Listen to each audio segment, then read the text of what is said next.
I would like to begin by thanking you for the beautiful acknowledgement of country and adding my soul and voice to that. I want to acknowledge everyone I see in the room here today, and I'm looking across and I've seen so many of you since New Year's Day, and it's just fantastic to see you in this place gathered together. And when Susan contacted me about coming here today, I felt like I don't know what I've got to contribute. What I know I've got to contribute is tapping into being part of this extraordinary collective brains trust. Because this bushfire season, if I was to describe it in one word, I would say bewildering. Bewildering for so many people who were living it, for so many people who were responding to it, and to so many people now who are trying to recover from it. So to bring all of you together is an act of genius. So I thank you, Susan, for responding to that conversation that you had with my fantastic predecessor, Cathy McGowan, and answering the call, what am I going to do about it? Well, this is what I'm going to do about it. I'm a proud graduate of the Alpine Valleys Community Leadership Program, so I'd like to acknowledge the AVCLP for the role they're playing today. I'd like to acknowledge all of those sponsors that Susan has mentioned who've helped bring this here today, but mostly I want to acknowledge you and for everything that you have done so far. I want to acknowledge everything you've seen, everything you've heard, and everything that you're going to contribute to us finding the solutions that we need. And we won't find them all instantly, but we're going to find a lot of them today. I'm confident of that. I'm confident of that because I know this community. So, this has been a disaster of a national proportion. And I think that's stating the obvious, but it needs to be said because that's what's contributed to some of these feelings of bewilderment. We haven't had to face a bushfire disaster that has started in August and has continued right through until the end of January. And we don't confidently know that it's over yet because we live in a region where our bushfire peak season was, of course, or traditionally was, of course, February. And we know that we are in an increasingly dry environment and that we've been experiencing across the nation, again, using that now overused word, unprecedented period of drought. So part of this feeling of bewilderment is the lack of certainty of the beginning and the end. And I think that's what I've been seeing, feeling and hearing out in the community.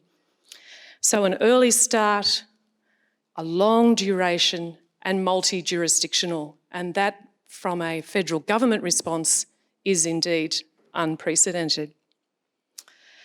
So as you know, I'm an independent and I sit on the crossbench, and some people say, what are you cross about this week? And some weeks I'd say I'm just mildly irritated. And other weeks I can be very cross indeed. And again, what I've heard on the ground is lots of people feeling very cross about the federal government response, and that's played out, as you've all seen, in the ways that it has. And I have no comment to make about that beyond acknowledging that people have felt considerable frustration and anger around the federal response. So my job as your federal independent member of Parliament is to feed back the stories from my electorate, to do that work so that the federal government is fully aware of what is happening here in this region. And that's why, again, today is just so important to enable me to be able to do that again and again, but with more and more evidence. So when I was thinking about today, I thought, what have been the steps that I've been trying to work through? So beyond that acknowledgement that this bushfire has been early and enduring and multi-jurisdictional, I've kind of come up with 8 things, I think, that have led me along this bushfire season. And They are, the words I'm going to use are the 8 things: anticipate, communicate, activate, communicate, advocate, reiterate, facilitate, communicate. And I'd start by anticipate, and it was obvious to so many of us that we were entering into a bushfire period that we were very nervous about. So back in early December, I was very pleased to call together the mayors and CEOs and fire chiefs, 12 representatives from across Indi to a meeting in Wodonga in the Incident Control Centre to ask those experts, what do they anticipate that we may be facing? And that was a meeting that we had in mid-December, just before Christmas, and 2 weeks later, all of those same people were in the room again in the midst of what became our bushfire crisis. So in that process of anticipation, it was very good and important, I think, to bring MPs from state and federal together of all stripes, to bring all of those experts together, to bring our local government representatives together, because we knew that should things roll out in a difficult way, we would all need to work together and collaborate in the best way we could so that we could communicate effectively. So I was really pleased that that piece of anticipation happened, and it happened before the fire started. And those relationships straight away, when we were called to action, had already begun, and that was a really important thing to me as the federal MP, and I know from the feedback I got from my fellow MPs it was important to them too. So anticipate and communicate. Those 2 things happened at that meeting, but the communication then beyond that out to the electorate that we had come together was an important step too, because I think in this very partisan world that we live in, our community are not interested really in whose side people are batting for when it comes to politics in the face of a national disaster that rolled out. So communicating to all of you that we came together like that was an important piece in that exercise as well. Then, of course, everything started. As you all know, you were part of it, you are part of it. And that next word, activate, became really important. So as the MP, for me, the most important part of my activation was to get out and see and hear and listen.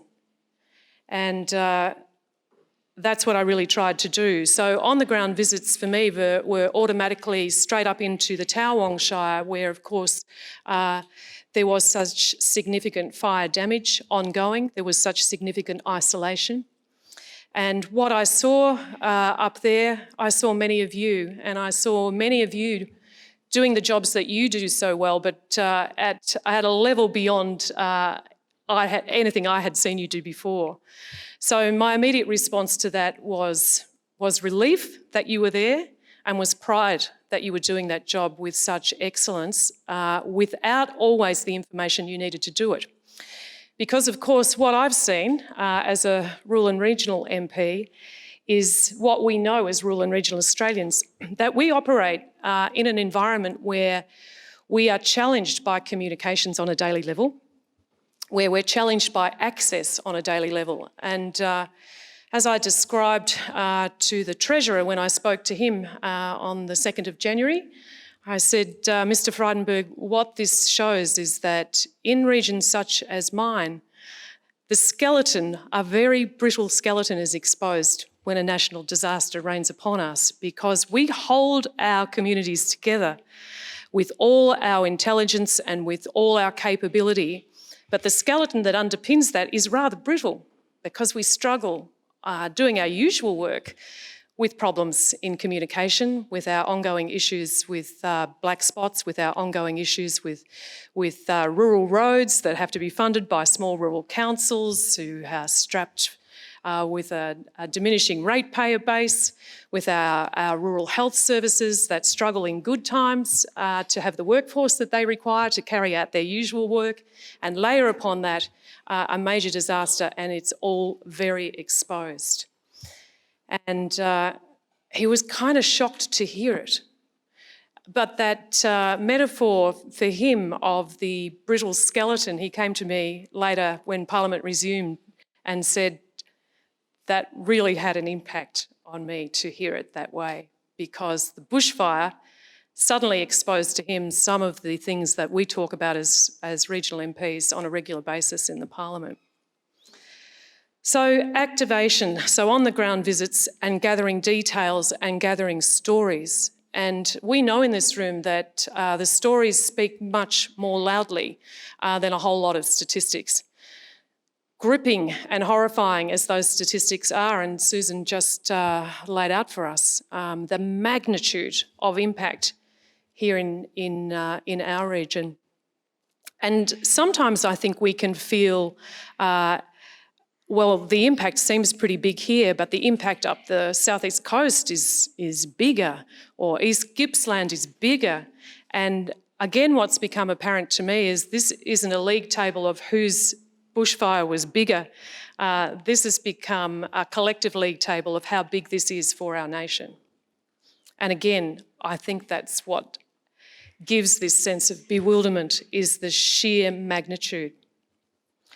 So anticipate, communicate, advocate, activate, I should say, communicate again. And this is, again, what I know all of you are doing, and what I'm really trying to do is to keep hearing the new and fresh stories, because what we know, of course, from our experiences over many bushfires, and again, we heard how many we've had, but most significantly, the 2009 bushfire that impacted our neighbours in Murrindindi so tragically and dramatically.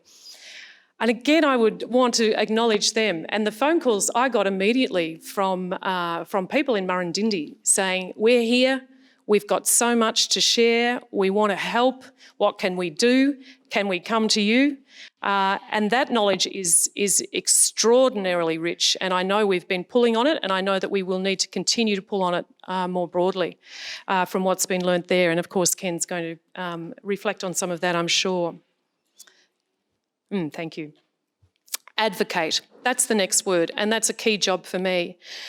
So what became obvious to me is that there's two things going on here in our electorate, and that is the direct impact of people who have been burnt, literally lost houses, fodder, pasture, fencing, infrastructure, and the direct impact on small business.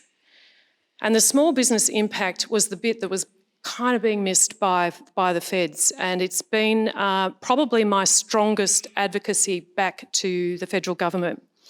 The impact on little businesses who were relying on the summer trade, the impact on bigger businesses, the impact on grape growers and wine producers. And yesterday I spent from very early in the morning till late at night in the car with the Minister, David Littleproud, driving around our electorate, and we started in Corryong, Walwa, Cudgewar, Shelley, Tallangatta, and made our way down the Kiwa Valley and then across Toowoomba Gap and over into the Ovens Valley to Bright, and on our way through. And I see Janelle sitting there, and we went to visit Janelle. We saw many people from small businesses, and the Minister got a very, very clear message, and one that I had been communicating to him in the Parliament about the impact of smoke taint on our producers here in the northeast. He'd been getting mixed messages about that. He got some very clear messages yesterday, and one of the most satisfying parts of advocacy is when you get a very strong understanding that someone has now listened. So I had a very strong sense of that yesterday, and our parting words were, see you on Monday, and we'll be talking some more. So advocacy is key for the region and for individuals. And again, as the federal member, those individual stories and the capacity for our office to connect people to you and to the broader services has been key. The final words there are, all of this must be reiterated time and time again, and I can give you the assurance that I've reiterated that through my condolence speech in the Parliament and reiterating that by facilitating ongoing visits from ministers. I can also say to you that that reiteration, facilitation and communication will be ongoing. We have the National Bushfire Recovery Agency Commissioner, Mr Andrew Colvin, will be visiting here on the 15th and 16th of April, and you'll be hearing more about that visit and how you can engage with Mr Colvin. So I'm going to leave it at that. I'm going to, again, congratulate you for being here. Thank you for what you've done so far, and I wait with great anticipation for the activation that will happen from the communication that you have today and that getting back to me so I can continue my advocacy for all of us. Thank you.